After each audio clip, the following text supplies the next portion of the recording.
Welcome to the Happy People Show. What kind of place is hell? A place where people with strong attachments to the earthly world will go.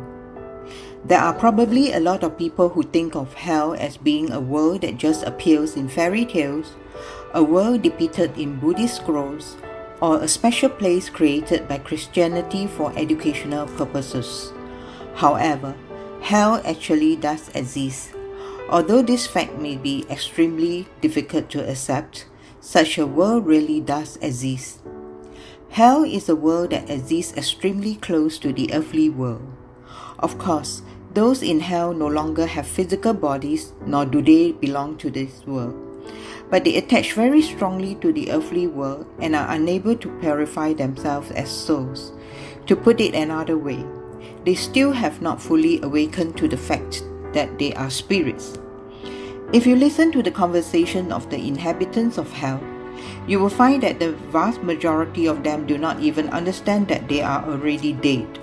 Some of them do know that they are dead, but in most cases, they do not understand what is going on, where they are now, what they should do next, or what they did wrong.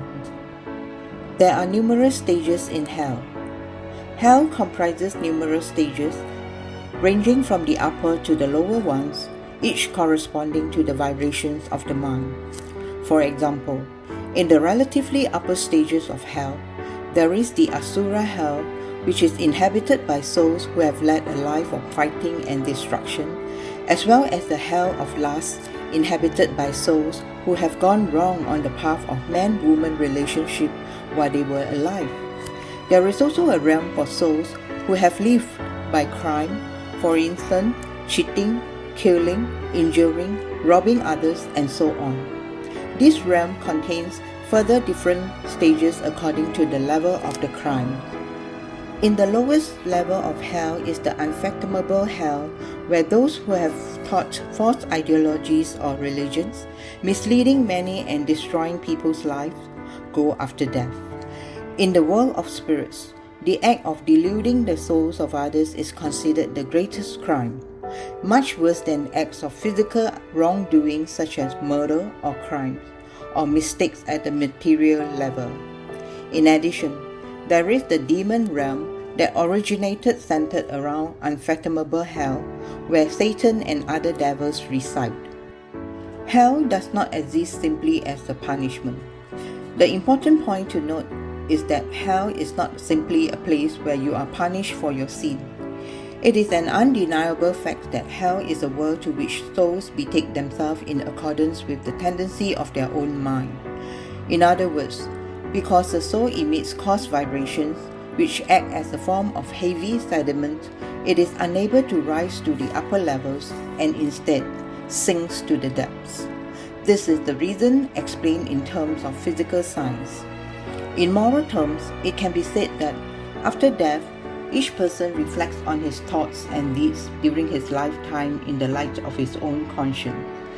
If he finds that he is unable to forgive himself, he will choose to go to the world of hell and undertake further soul training. It is impossible to be reborn into this world directly from hell. One point that must not be overlooked here is the fact that while people's souls are reborn into this world through a process of reincarnation, it is not possible to reincarnate directly from hell. This is not something that is stressed in conventional religions, and many people are ignorant of it. But the truth is that souls cannot be reborn into this world from hell. Since the spirits in hell are unable to be born here, they try to possess people on earth and make them suffer. This is the phenomenon of spiritual possession that they cause. If they could be reborn from where they are, they could be born again in a physical body, thereby escaping the torments of hell. But since this is impossible, they possess living people and delude them in an effort to escape from hell's agony. In any case, the inhabitants of hell led life filled with thoughts and deeds that went against the will of Buddha. They are required to undertake deep self-reflection on this point. What kind of people fall to hell? People who have three poisons of the mind are in danger. The main causes of people falling to hell are greed, anger, and foolishness, which are the three poisons of the mind. 1. Greed, a covetous heart. Greed refers to a covetous and avaricious heart. In the terminology of happy science, it means people who live by taking love. Nearly all of the people who live taking love or live with an avaricious heart will go to hell. The characteristic of people with greed is that they themselves do not realize they are being greedy, when in fact it is quite obvious to other people. Those around them say, "He is a greedy and insatiable person. He doesn't understand other people's feelings at all." Or, "He's always taking things and only thinks that about what he can get." And 9 out of 10 people will agree that it is true. But often, the individual concerned does not realize this. Thus, it is very difficult to see oneself correctly. To overcome this insatiable greed, it is extremely important that you learn how to be content. You should also nurture the spirit of offering.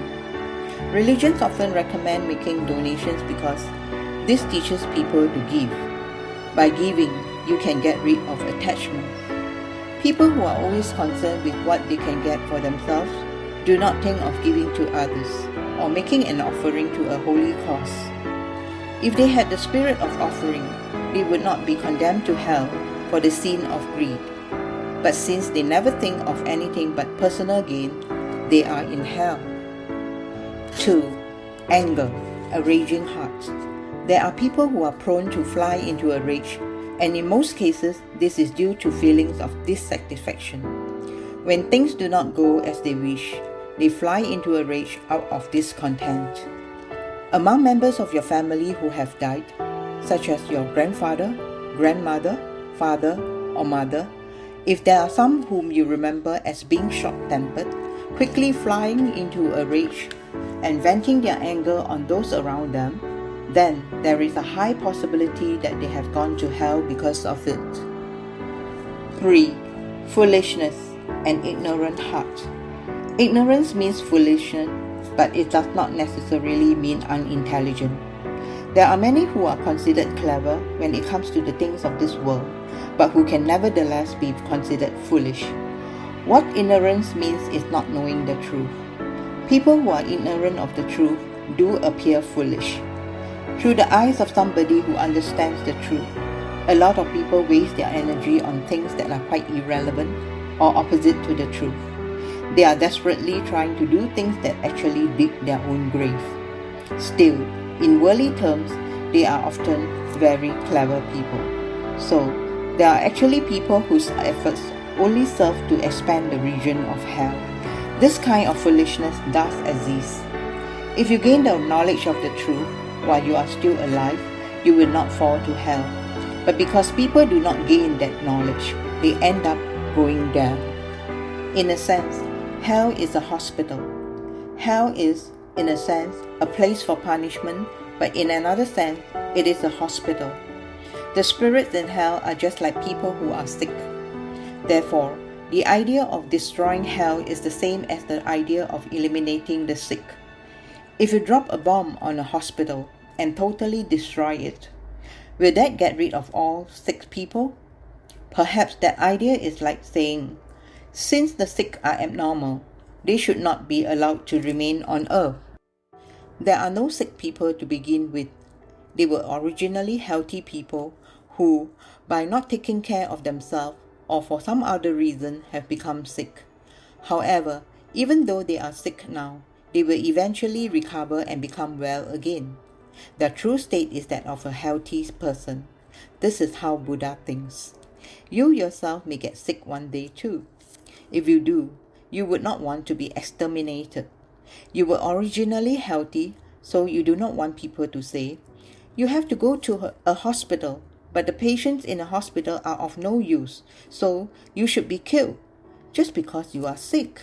Therefore, although hell is a form of punishment, in a sense, it also functions like a hospital. So, you should look at hell in a more tolerant way. It is possible that you could also end up in hell. Ask yourself, if you would really want your soul to be destroyed if that were to happen. Surely, you would rather choose to practice self-reflection and continue to live even if it took you 500 years to reflect on yourself. So, please think of the spirits in hell as people who are sick. They are not in their true form at the moment. They have become ill due to insufficient exercise, overeating, or working too hard. Do you really think that this is a sufficient reason to eliminate them or to say they really should not be allowed to exist? If you think deeply about this, you will come to understand that Buddha is so merciful that he has been waiting for quite a long time for the spirits in hell to come back to heaven. This podcast is brought to you by Happy Science.